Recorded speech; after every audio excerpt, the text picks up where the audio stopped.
Hello everyone. Good afternoon.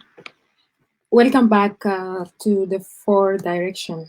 Today is December 7th, January 7th, 2021. Happy New Year for everybody who is watching us and the audience who are joining our show for today. So our topic is going to be about what it takes to integrate democracy worldwide. Democracy is an important topic, and we are continue discussing it from different aspects and different factors, and also bring experts from different part of life to discuss it in more professional way and come out with a solution for it, and also bring examples for some country who have done good in democracy, and what is the content of democracy. So our topic for today, we're going to cover the issues of context of democracy, and also why should we worry if uh, democracy is keep declining in norms and values, and also what is the advantages of democratic leadership in different countries, and what is going on now in the current situation in the US, and how is it affecting the world globally in terms of stable political systems also. Also, we're going to discuss about the instruction, the independence of voters, and the remove of some leaders from power and bring new leaders to the power. This is what is happening now in Africa.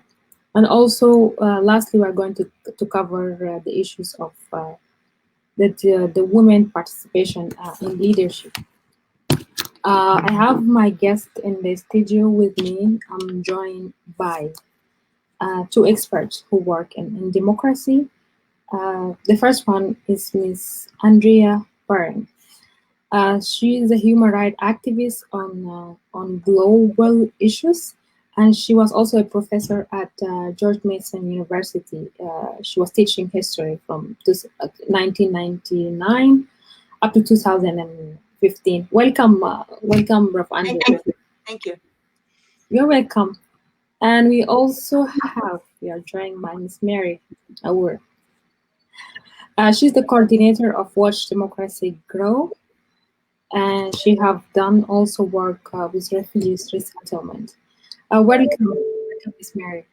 Thank you so much, Mary Aporo, for having me. Okay.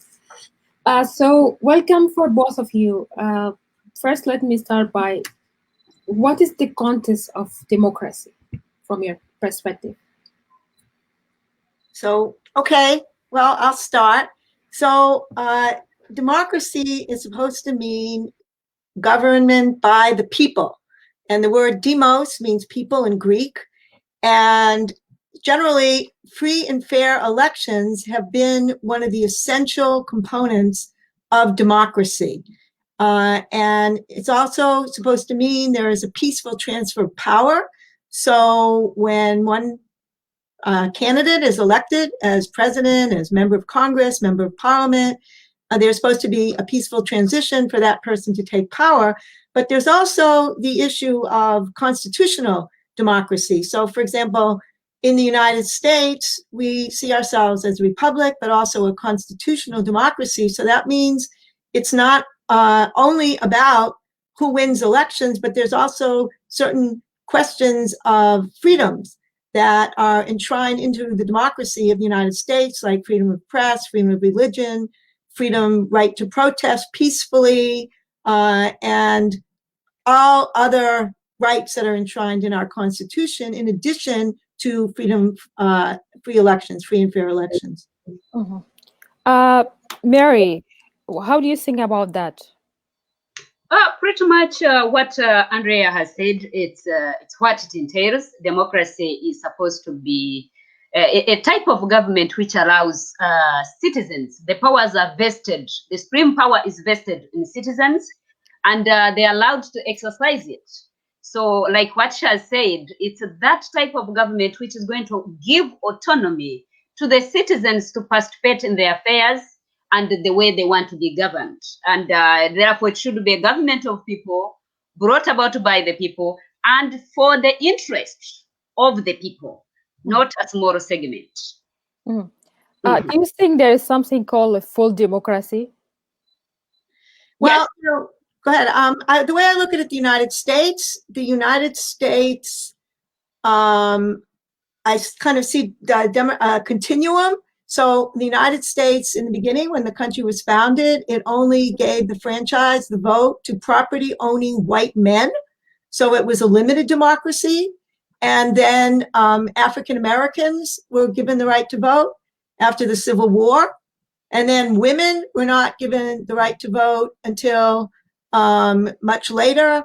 I'm not sure if it was 1917, 1918.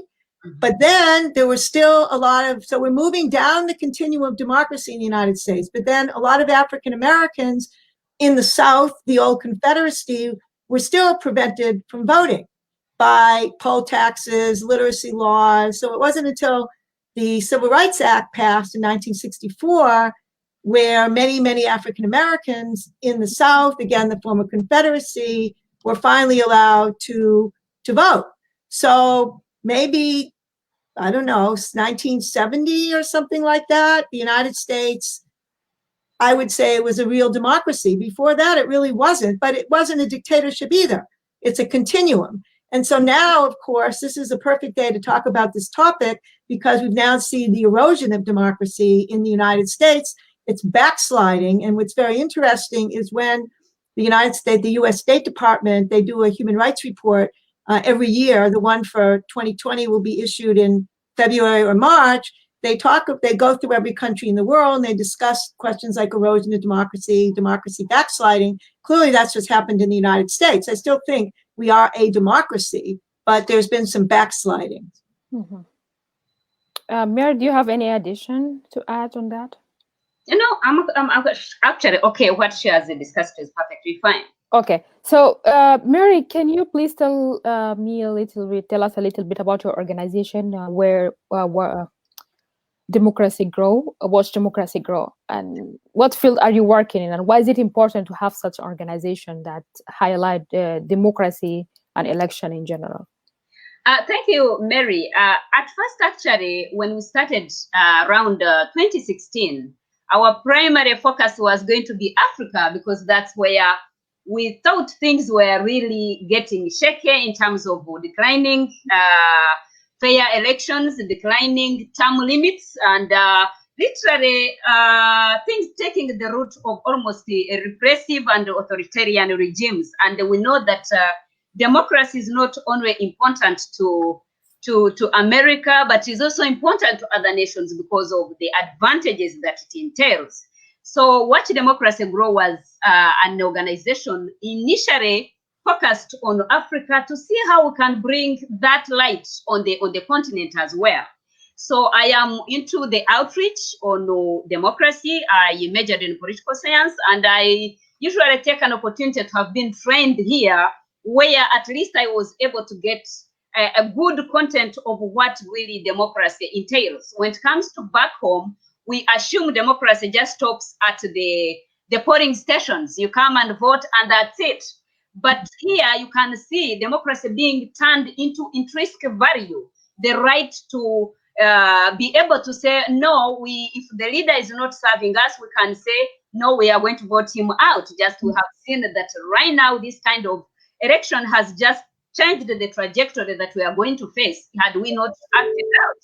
And also trying to turn, not only just appear at the polling station, but also force for term limits. You see, if he was to stay for almost 20 years, where would the norms of democracy go? So initially, Watch Democracy Grow was there to try and integrate the true value of democracy for Africa. But right now, we are also seeing it here. How do we also incorporate it in that we see it continuing? So that's why we had to also carry the civic education, because for us, we encourage more civic education among the communities. The right, why is it important to vote? Why should your vote count for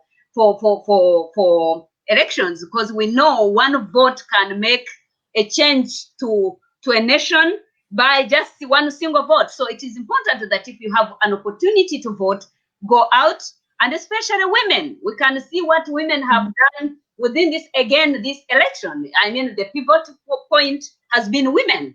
So we don't want to just let it go. We want to really encourage all the community youth and the immigrants. Also, when we reach here, we tend to say, oh, no, that is left for the first citizen. If we acquire citizenship, acquire the right to be a normal perspective citizen. So that's why we really came up with the What Democracy Grow kind of initiative. That's amazing.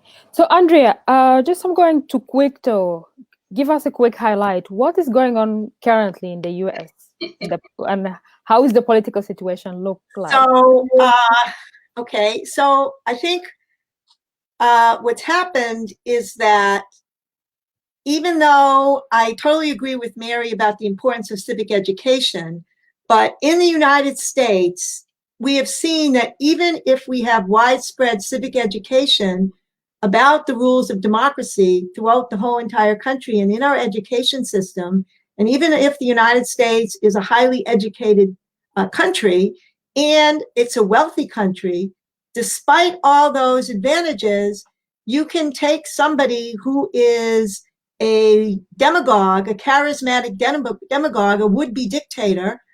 We don't live in a dictatorship, but Donald Trump is a would-be dictator. He would like the powers of a dictator. That's why he admires people like Vladimir Putin, people like Kim Jong-un, the leader of North Korea. He admires the power that they have over their countries and over their people, and he aspires to be a dictator, and he's very charismatic to his followers. So despite the checks and balances that we have built into our constitution and our political system, you can get a charismatic demagogue who can use the power of the media, social media, and his own voice in order to mobilize huge numbers of people to believe what are his lies.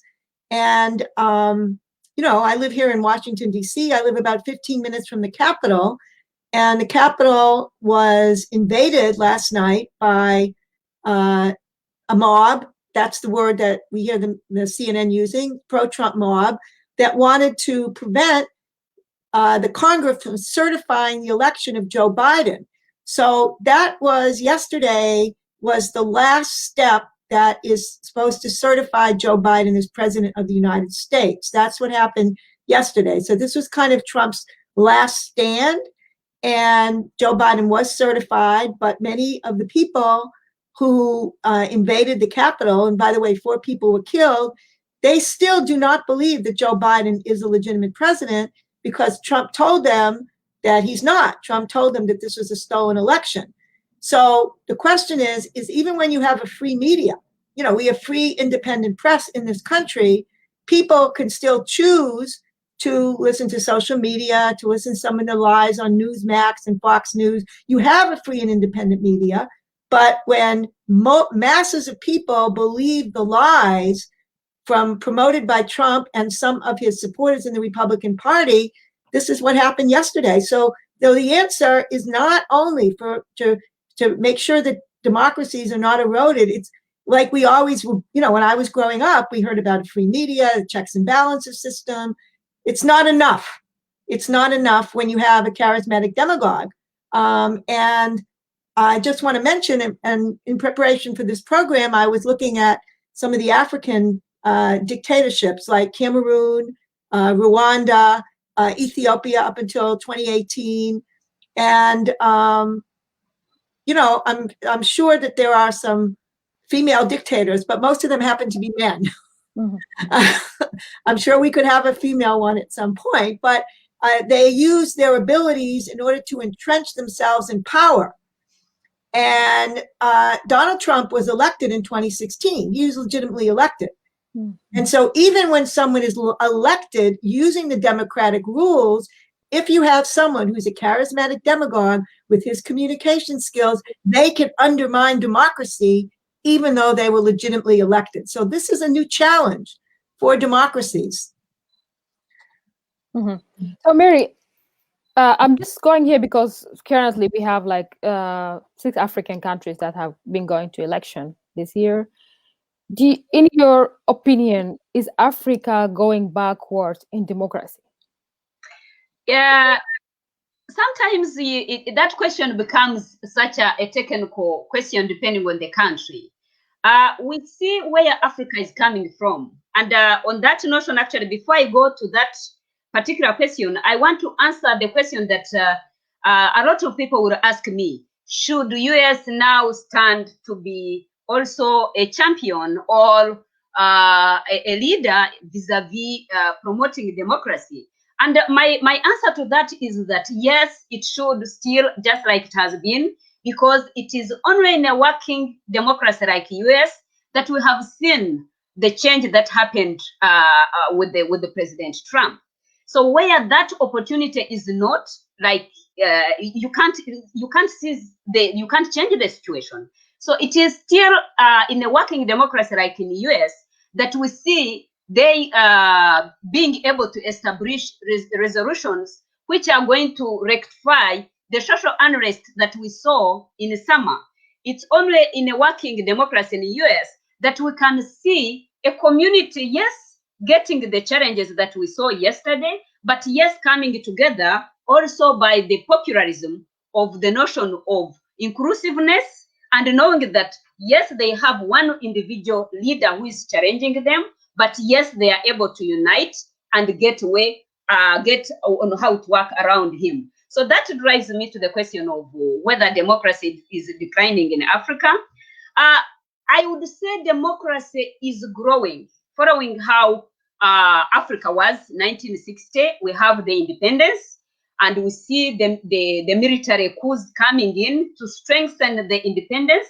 And you should also understand that Africa, from 1960 to 1970, majority of the policies that were being geared towards Africa were more on developmentalism, social policies. How do we help people? How do we get people out of poverty? How do we improve education? So less was focused on leadership improvement. So my view is that actually this is the time for Africa to take off for democracy, because they have now a potential economic growth. Because remember, when it comes to political rights, you ought to have also economic ability. Political rights are always supported by economic rights. That's why even we see US being able to be a champion of democracy. It's because it's a rich and economically stable nation. So now Africa, where it is time now to switch from the progressive policies that are aimed for economic development, but rather for good leadership and democracy integration. So yes, in some countries it is declining. And again, also, I think it comes because of the way we understand democracy. In Africa, we know that democracy is just gathering people at the polling station, and that's it.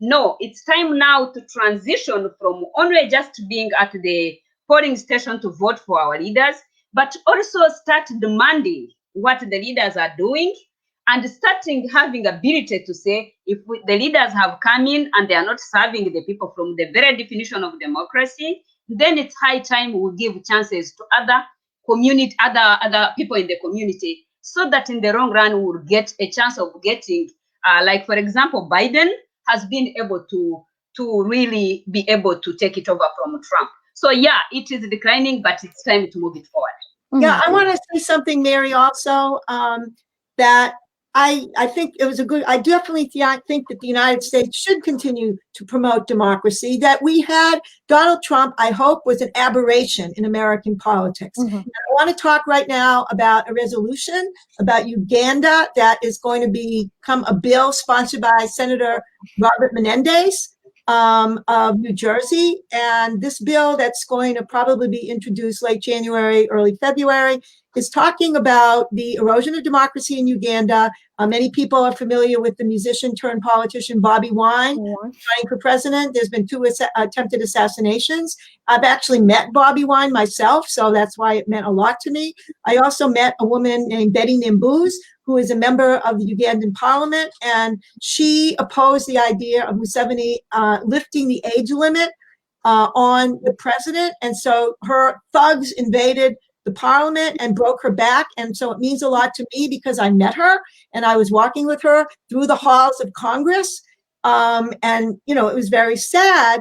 and members of Congress were willing to meet with her because she was like them, a member of parliament that the president attacked through his thugs. And so what Menendez bill is going to do, it's going to hold the Ugandan government accountable. The United States gives over $900 million now to Uganda. And if there is continued violence pre-election, during the election, after the election, then the United States is going to reassess the money that it gives to Uganda. So I support the idea of promoting democracy. Joe Biden is going to be a different kind of president.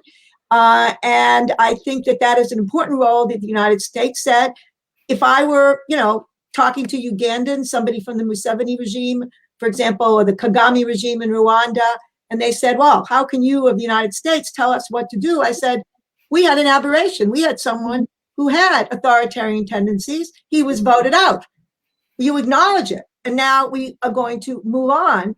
And I think that it's very, very sad to me that an African I know from Eritrea who's an asylum seeker said to me, hey, he said, what's going on in the United States? These are the kinds of things that happen in Africa.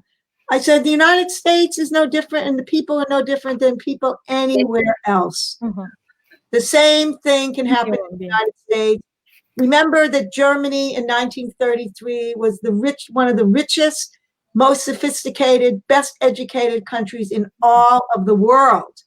And look who became chancellor in 1933. I'm not comparing Donald Trump to Adolf Hitler. I'm just saying this can happen in rich countries. But the United States, I'm very excited that we are going to be able to hold. There's another, and this is bipartisan. I want to mention the name of another congressman. His name is Chris Smith, also from New Jersey. Maybe New Jersey produces all these great human rights activists. So he's a Republican, and he has been in the forefront of standing up for human rights and democracy in Africa his whole life. And he has no constituents that are pushing him to do that. He's doing it because he believes and he cares about democracy for African people. So I have a quick question here in the point of, do you think that if the U.S. stop banning the financial aid for the African countries, is it going to solve the leadership issues?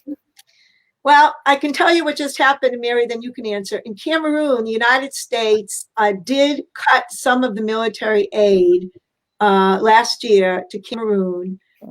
I think it was last year, it might have been 2019, because the security forces were carrying out these egregious human rights abuses against Anglophone, English-speaking Cameroonians. It did not make any difference at all. It was a small amount of money. Maybe it was the amount of money. I'm not really sure. It did not. However, I can give you another example. In the case of Ethiopia, we worked on a resolution called House Resolution 128 that was led by Congressman Chris Smith from New Jersey. And it was a resolution, and it was only from the House of Representatives condemning Ethiopia for its human rights abuses. I happened to be in Ethiopia at the end of 2018, and people told me that that resolution did make a difference in bringing about a reformist change of government and the appointment of Dr. Abiy Ahmed as prime minister. It made a difference, that resolution. So sometimes these US resolutions or United States pushing African countries for democracy, sometimes they can make a difference and sometimes they can't, but we have to try. We have to try. And that's what Mary has been doing all these years, and I applaud her for all her work. Mary, I have a question here. Like the General Secretary, like they have recently sanctioned some individuals in some countries. If we take, for example, in South Sudan, they sanctioned some individual in the leadership to punish them. But the problem that they keep renewing these sanctions for a long term. So how can they stop that? How can they fix this problem?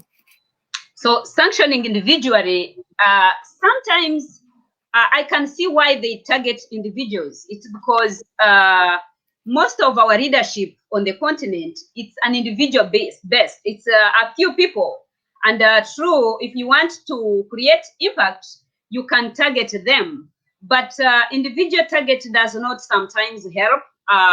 So the best way would be to sanction the whole system, because remember also our leaders are very good at manipulating our citizens. whenever it comes as considered foreign and is coming from US, they turn around, they're like, they will not say they sanctioned us because we are failing to serve you. They will say, no, they are being against us. This is another colonialism. I think our people should also learn how to differentiate now people who are fighting for their interest vis-a-vis being used or taken for granted by leaders when they are using the colonial ties to manipulate political development. So, like, for example, if sanctions are going in for a government, we should also do civic education so that people know that the sanctions are going there because the government is failing to serve its people. 99% of the sanctions go because people are advocating that, hey, the government is killing us. So if you target the government on sanctions, yes, it creates impact. But remember also, our leaders are very tricky. They will turn around and say, they will not consider it to be a sanction against this. They will turn around and say, you know what, this is the West now again coming into our area. So how do you also educate people to know that they don't use that kind of manipulative technique? It's another thing that we also have to work on. But is it not a long-term, for example, country, when the US sanctioned some countries, it banned them from some like investments, projects, and also money transactions. There is a lot of services. Yeah, like what happened in case of Sudan. People in Sudan were not able to get services that was provided by the US. Actually, thank you for asking that question, because even right now, we wonder whether sanctions would be ideal for some countries which are under repressive regimes. But I think what we really should focus on would be to also target individuals who are really strong in those governments, because when you do it to the common man, you are affecting the common man. But also, how do we teach the community to know that the moment they are kind of manipulated by leaders, they are going to affect the whole country in general and the common citizen in general, so that they can now start to acquire their rights and their civic duties vis-a-vis. I'm positive if today the Cameroonians stood and they're like, you know what, we don't want this leader, we are not going to vote for him, he would not be in the office. If Rwandans had not changed the constitution, the current leader wouldn't be in the office. So how would people know that they shouldn't be manipulated? That is what we are seeing here. The success of right now, what we are celebrating, is that the citizens are like, enough is enough. Yes, those ones who are under a manipulation of President Trump can still follow, but they are the minority. So how do we change that kind of perception? Is so vital. Okay, Andrea, what should we worry if democracies are falling, democracy values and norms are falling? So I think that what's very frightening is countries are strong when people hold together, okay? And I'm going to look at Ethiopia, because I do a lot of work with Ethiopia and the United States. What was very unfortunate is that when Dr. Abiy Ahmed became prime minister in 2018, the central government loosened its control over the country because it had been ruled as a dictatorship since 1991 by the Ethiopian People's Revolutionary Democratic Front, the EPRDF. Unfortunately, what happened after that, he released political prisoners, made peace with Eritrea, he unbanned political parties, but that there were then many different ethnic groups with long-held grievances. And so you had an explosion of ethnic conflict among the ethnic groups, the Amhara, the Oromo, the Tigray, and that's extremely, very, very unfortunate. And I remember at the time I said this was going to look like Yugoslavia. So it's very dangerous. But we also have this kind of political tribalism in the United States, where it's not so much a conflict among ethnic groups or even racial groups, but among political tribes. You've got the Republicans, but then you've got the diehard Trump supporters, like the ones who invaded the Capitol yesterday. And then you have Democrats and the hardline Democrats, though they don't go and, try to invade the US Capitol, and nobody died. However, we do have these very stark divisions in the United States, and it's difficult to try to bridge these divisions. I can say right now is that this is, in the United States has never been so divided like this before, ever. You've never had these stark divisions where Republicans and Democrats can't even talk about the same facts because one side, Trump, is propagating lies on the media. So this is a real challenge. How do you, especially in the age of social media, what are the facts? How do we determine what facts are? Because in any country, you can have alternative, as the very famous Kellyanne Conway, who was an advisor to Donald Trump, she talked about alternative facts, which are really lies.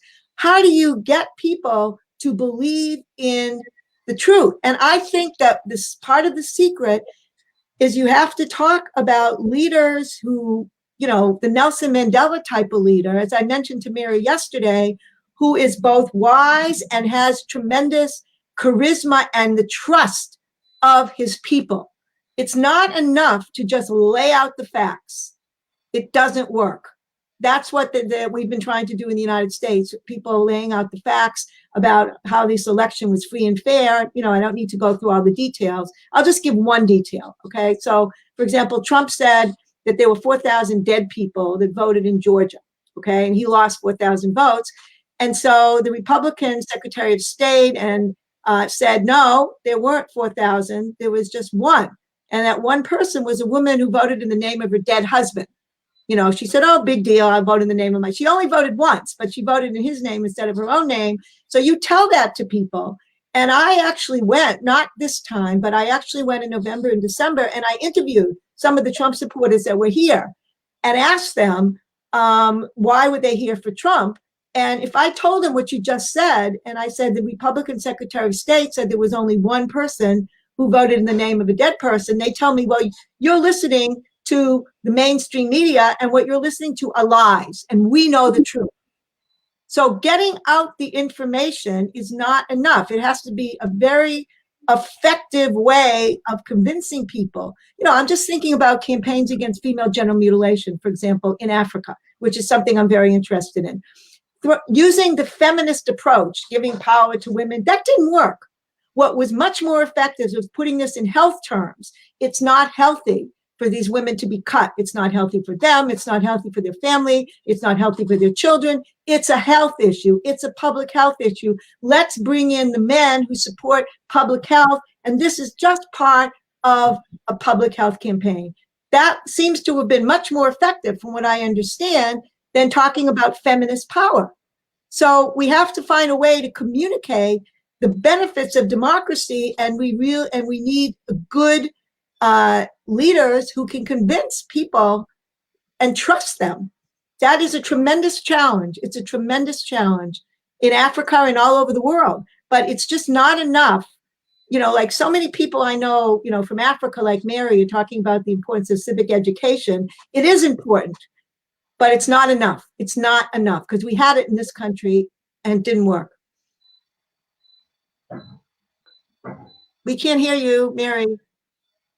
Your mic. There is important question here in this aspect, because a lot of people are wondering sometimes if the current leadership system that can reflect the diversity of the country, or the opposite. How do you see that? How you envision that? That for me or for Mary? For you. Oh. Because I'm just want to take example. For example, take the US as an example, and in Africa also we have some examples for that. So I think that I actually think that Joe Biden is the right person now to be the leader of the United States. He's not exciting. He's not a great orator, but he really wants to bring people together. Now, here's the question. Mm-hmm.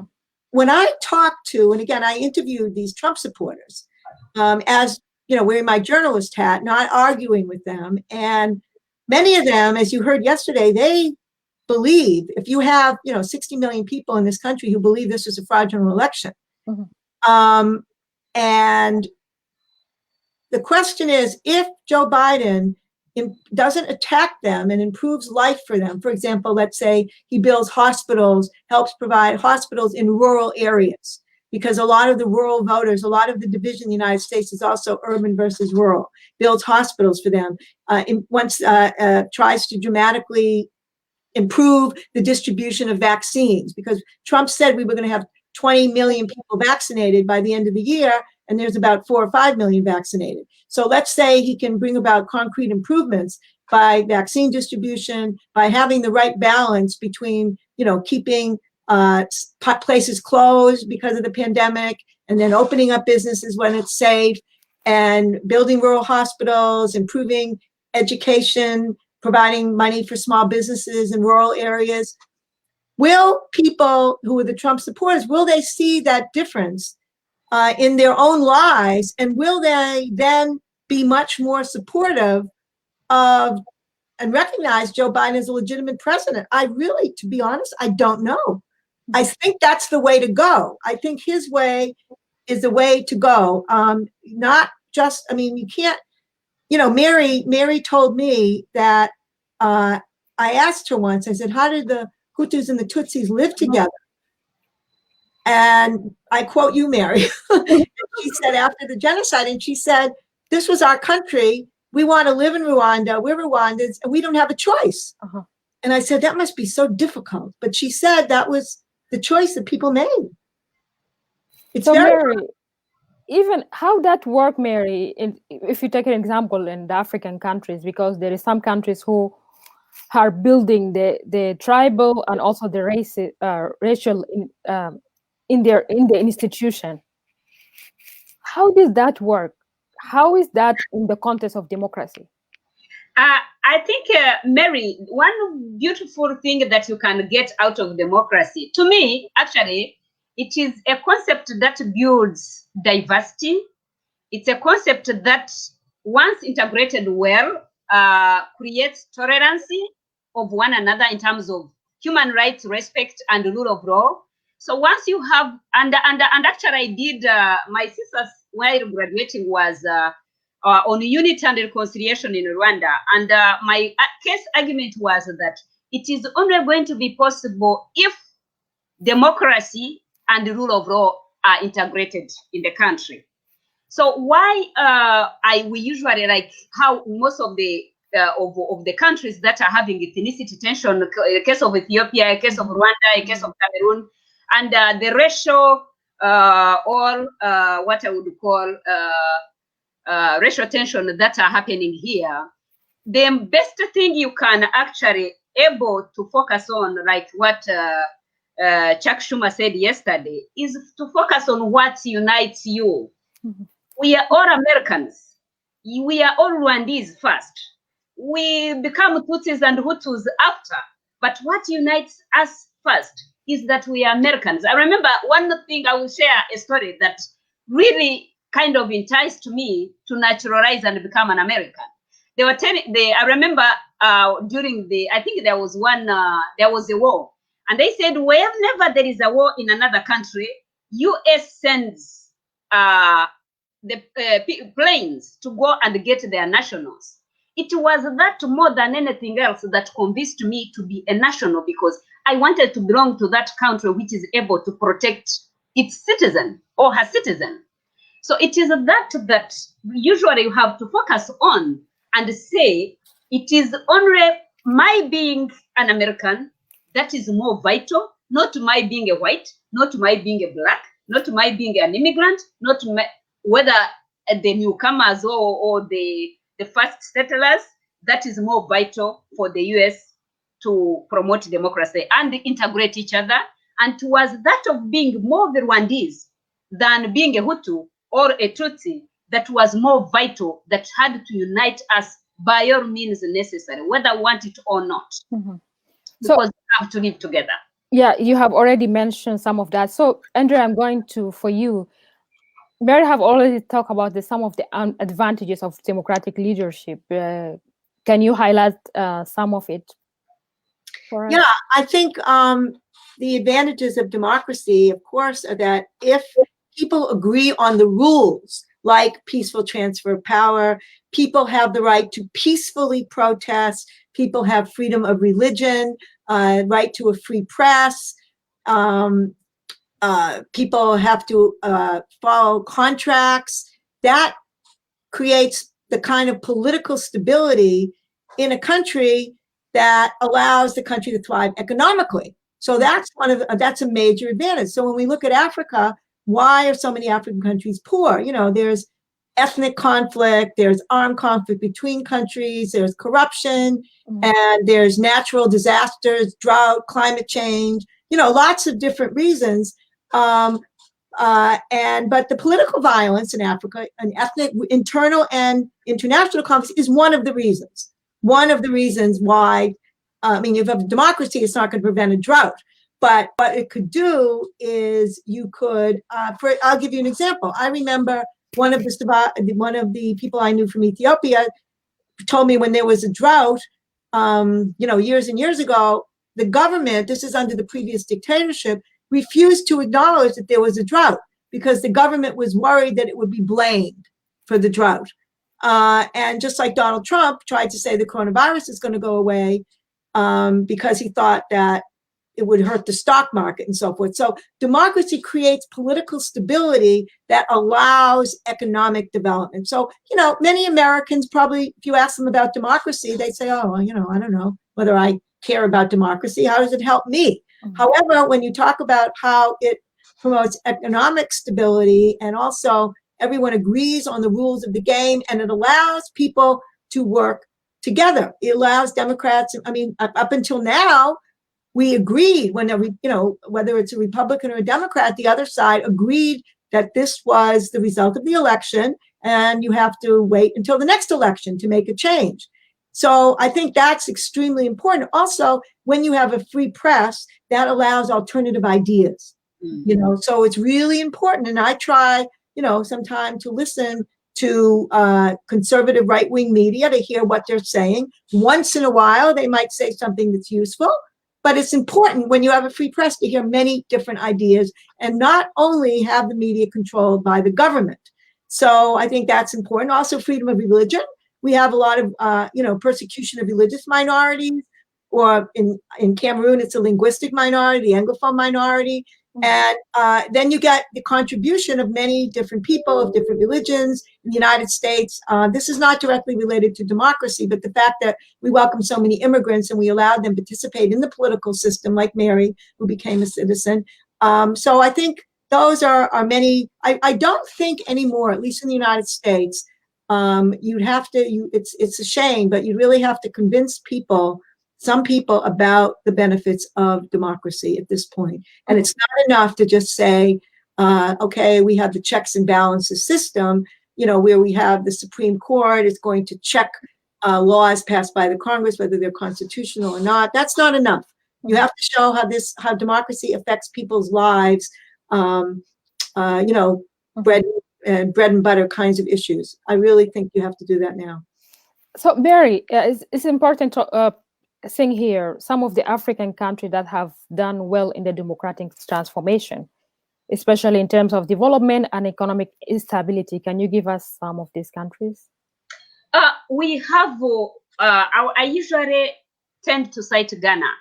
But again, when I checked on a few things why Ghana managed to really become stronger in terms of promoting democracy, when you check Ghana has got, compared to other countries, has got a high elite or educated group of people.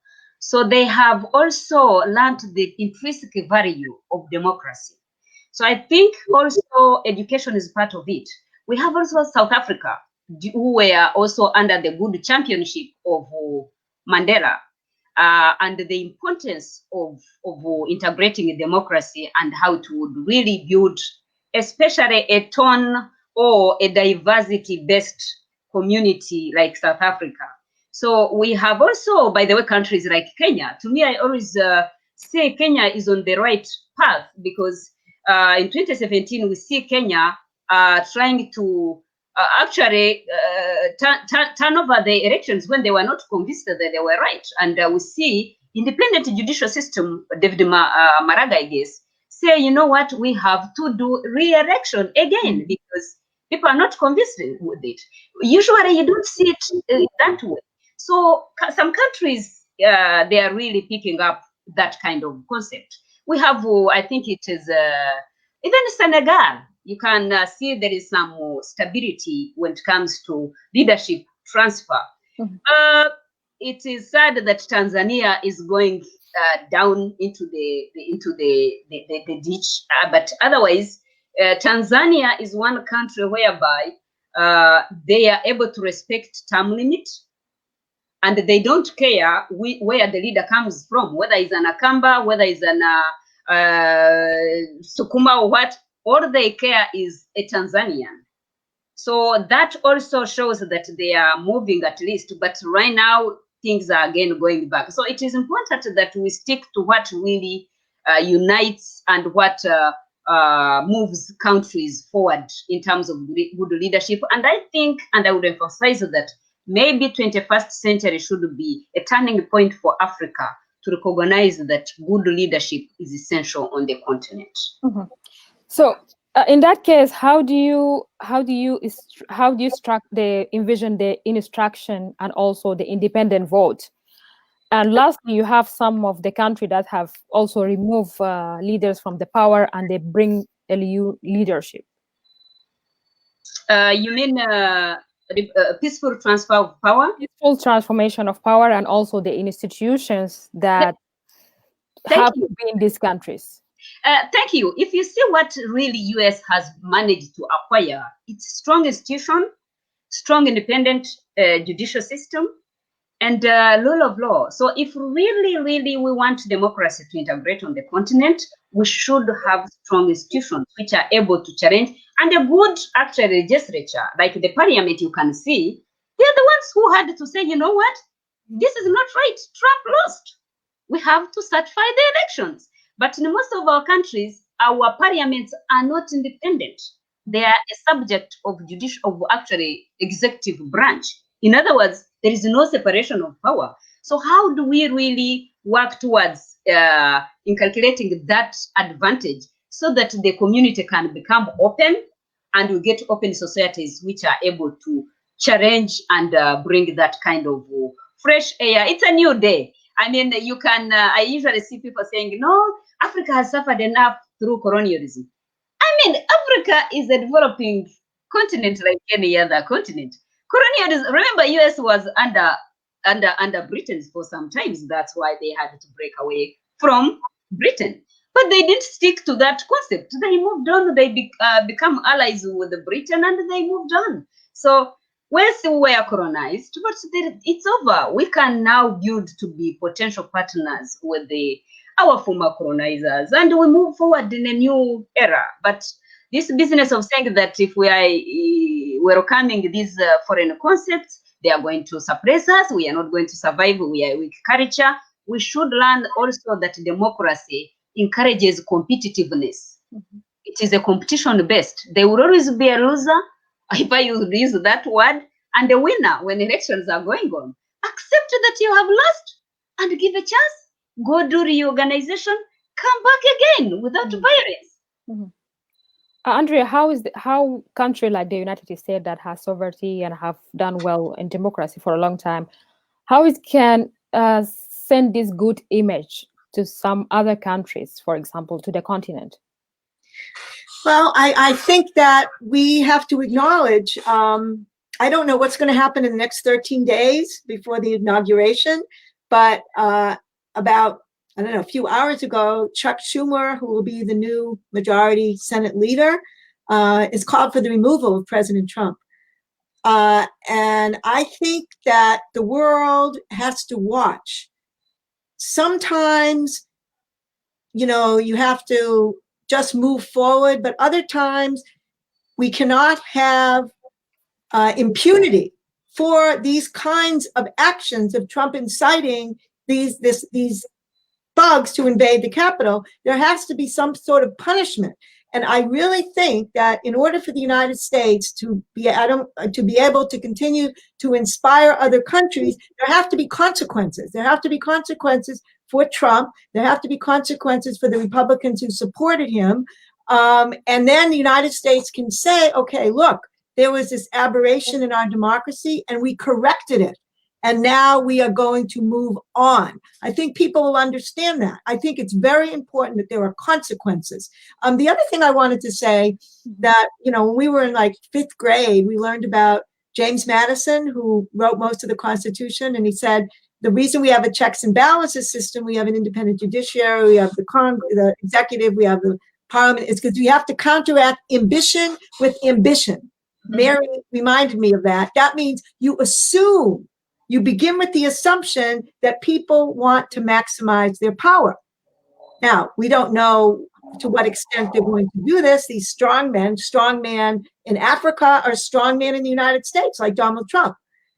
How are they going to, but we have to know that they will seek, we have to assume that they may seek to maximize their power. And what do you need to put inside the system so that won't happen? I actually think what Mary said about term limits is a great idea. We did not have term limits in the United States until after Franklin Delano Roosevelt, who was elected 4 times, you know, legitimately. But after that, there was an amendment to the Constitution that a president can only serve 2 times. And I think that that's very, very important. I think that is a great idea. It's simple. It's easy for people to understand.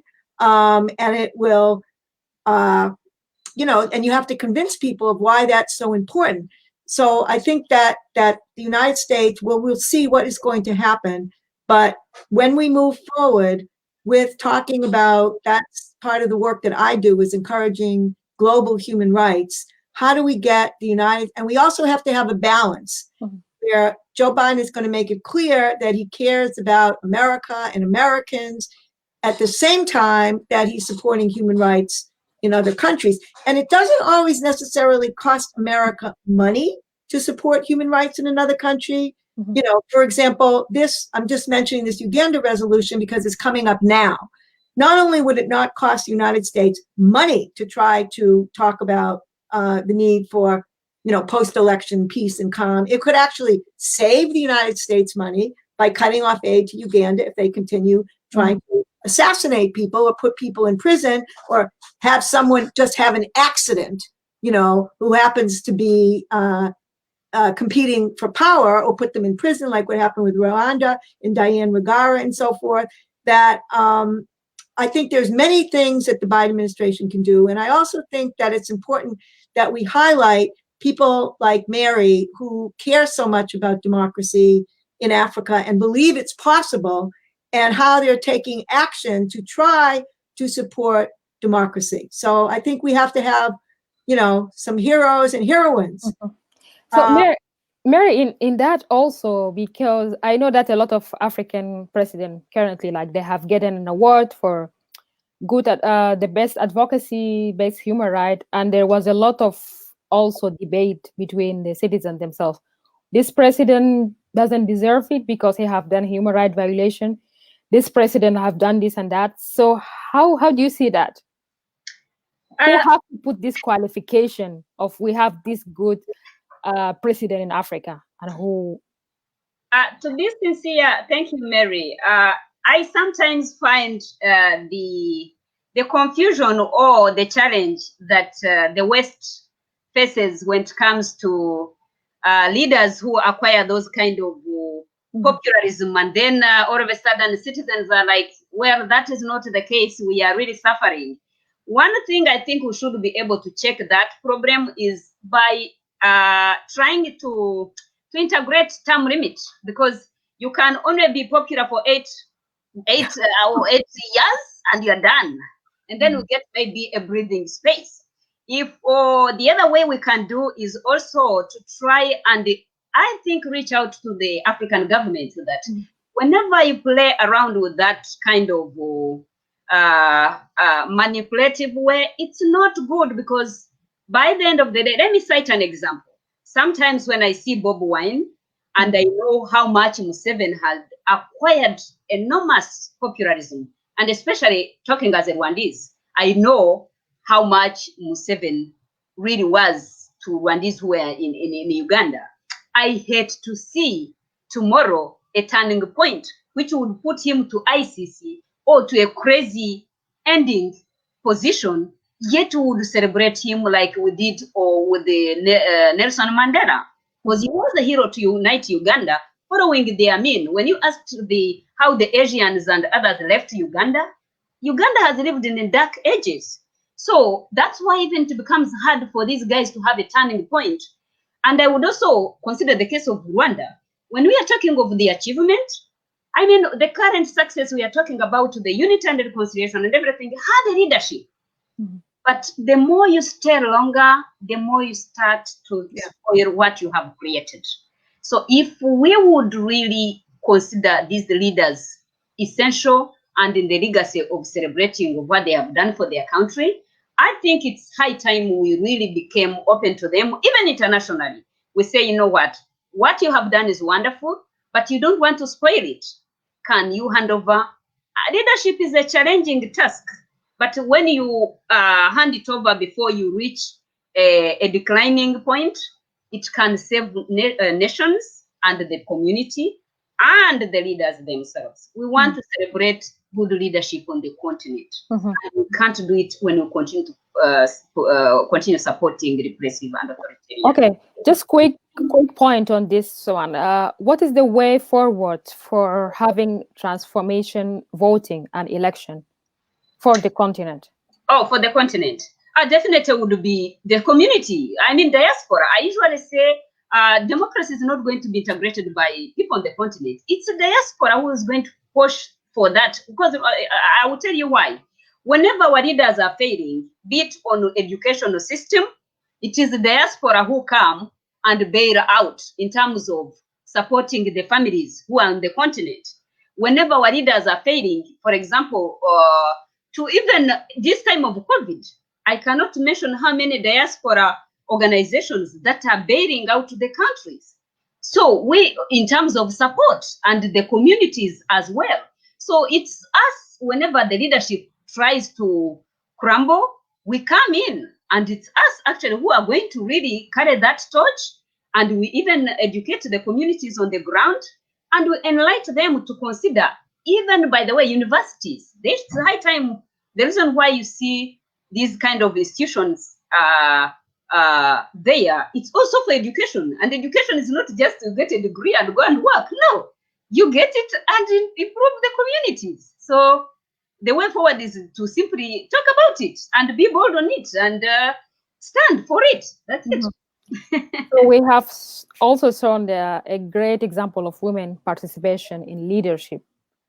And there is also international and in the continent, there is a lot of example in that. So, but why is it, especially this time, this issue have become more popular, or just let me say it become a transformative point for women to be in the leadership? That one goes hand in hand with also the awakening of women, the African culture vis-a-vis what, remember when you're talking of democracy, that's the other beauty actually of why I support democracy, inclusiveness. When we are talking of inclusiveness, we tend to think that minorities are just tribal or the racial issues. No, even women have become part of that kind of alienated group. So this is a new era because women can see. And actually, I think it is because women had not yet realized what they bring on the table. Mm-hmm. Women do things differently. They are very analytical. We don't rush. So I think if we brought those qualities on the table, they would balance well on the issue of leadership. Okay. So it's important that women also come out, and especially education also, it's playing that part. Mm-hmm. And go ahead. What is the best way to guarantee that they have to keep in this leadership positions? Okay, one way is that we are very lucky actually to celebrate a victory, Kamala Harris. If we've seen a woman who is going to be a vice president, let us not stop there. Let us get support. Let us be behind. Let us get involved as women and continue with that change. I mean, it is, I think we have in US, we have only had secretary of state, 3 of them only. Now we are having a vice president. It's a progressive democracy. So let us just keep on that. Mm-hmm. Andrea, how do you see that when, especially for example, there is some countries also have the quota system and also the mainstream system. How do you see that from your perspective? Like you are in the United States, and I have to say I'm aware of that, and I would have to say I would need to look. I would look at it case by case. Have there been cases in certain countries when women have been deliberately excluded from political parties, from political space, and have male, their own, often their own leaders gotten in their way? Or not, I don't know. So I really would have to say I want to look at it country by country. Of course, I identify myself as a feminist, and I can tell you that I've been very busy these last 2 or 3 weeks doing phone banks to Georgia. So what we do is we sit in our houses all over the United States, and we participate in phone banks, and we call voters in Georgia. So they identify who are the Democratic voters, and you call them to make sure they're going to get out to vote. 80% of all of the people on these phone banks, as I was telling Mary last night, are women. And then also I did canvassing. I went to Philadelphia for the general election, and I did door-to-door canvassing, COVID-safe door-to-door canvassing. And most of the people are also women. And so you have an enormous number of women. And then look at Stacey Abrams. Stacey Abrams is responsible for that victory in Georgia of John Ossoff and Raphael Warnock, the 2 senators from Georgia. She is not the only reason, but she is the number one most important reason why we have those 2 senators and why the Democrats are now going to control the U.S. Senate. So I think that we don't need quotas. For example, in a country like the United States, I don't see specific obstacles getting in the way of women advancing. I think, you need women are learning better how to raise money. That's what happens in the United States. At a visceral level, I love to see more women in power in Africa. I feel that, but I really would have to want to look at each case separately and see why that was the quota decision was made and how has it worked. And also, women in power don't always advance the rights of women. Just because, look at Margaret Thatcher, who was Prime Minister of the UK. I know that in some countries in the Middle East, you had women who had very high positions. They did not advance the causes of women. And we definitely, for sure, in the United States, we have some female members of Congress who were just elected. There is a congresswoman named Laura Boebert, who was just elected from Colorado. And I saw it with my own eyes on Capitol Hill. She said, if this election is not overturned, then Jesus will overturn the election. So she's telling the crowd that Jesus is going to overturn the election. And so we have, if Jesus is not going to overturn the election, then maybe people decided they have to invade the U.S. Congress. And I heard her with my own ears promoting that idea. And she's not promoting the rights of women, So I think we also have to think about somebody like Joe Biden, who was always, played a very important role in getting the Violence Against Women Act passed in 1994. And a lot of times there are male feminists who might be more supportive of women's rights than women themselves. But again, I don't know in each African country. I'd have to look at it. I just want to say one other thing from a country outside Africa, that in the Middle East, I've had friends who were male feminists in Palestinian territories, in Jordan, people I knew myself, in Egypt, who were advancing women's rights more than some of the women themselves. So that's the question I would ask for each African country. Who are the women? First, should there be a quota? Because have they been excluding women from political power? And second, who are these women, and how are they going to help other women instead of just identifying, I am a woman who's a member of parliament? What are they doing to help other women? And how are they connecting with what are the problems that the women in that particular African country are facing? Health problems, education problems, whatever. That's what I care the most about. But I would have to ask you ladies, because you're going to know better than me about what is important for women in each one of those African countries. I'm going to go to Mary, because Mary, you have a comment to say about the quota system.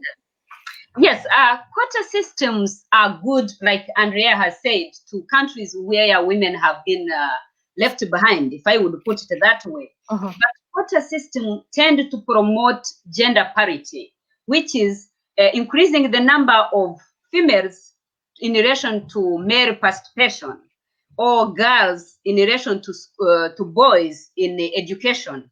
So sometimes quotas promote gender parity, which increases women participation either in school, either in healthcare, and so on. But it does not translate into gender equality, which is really the gain that Andrea is talking about, into turning it into a voice, women voice. So you've seen also some countries where women actually are like 60% of the parliament, like Rwanda. The voice. So how do we really translate the representation into a voice? Goes hand in hand with the gender equality, which is really turning it into a gained value, so that we are able to really see women on the table, and also help other women, as she's saying. Yeah. And I remember when I was a student of political science, we were discussing why women are left behind on leadership table. Number one problem is that women do not support women. If you did actually survey during even the Hillary participation politically, you realize that women were not in for that. So it's high time we realize that the more we deny ourselves the opportunity, the more we deny ourselves the voice, the more we support ourselves, the more we give ourselves an opportunity, and the more we lead toward development. Okay, thank you. Thank you. I think we reached to the end of our show for today, the Fourth Direction. Thank you for my guests, and thank you for everyone who is watching me today. I was joined by Andrea Barron. She is a human rights advocate on global issues, and she was a professor in George Mason University. Thank you, Ms. Andrea. Thank you. It was nice talking to you. And I was also joined by Mary Uwera. She's the coordinator for Watch Democracy Grow. Thank you, Mary. Thank you for having me, Miriam. Welcome. Have a good day. And thank you for all of you who were watching today, the live show. The topic of today was what it takes to integrate democracy worthwhile. Thank you for all the participants and also the people who have watched and send us the comments. Please keep watching the show and keep follow the platform for direction and share with your friend and send us all your suggestions and new topic for discussion. Until I meet you again in a different show to discuss different topics. My name is Mary Apollo. I'm the host for Direction. Bye and have a good day. Thank you.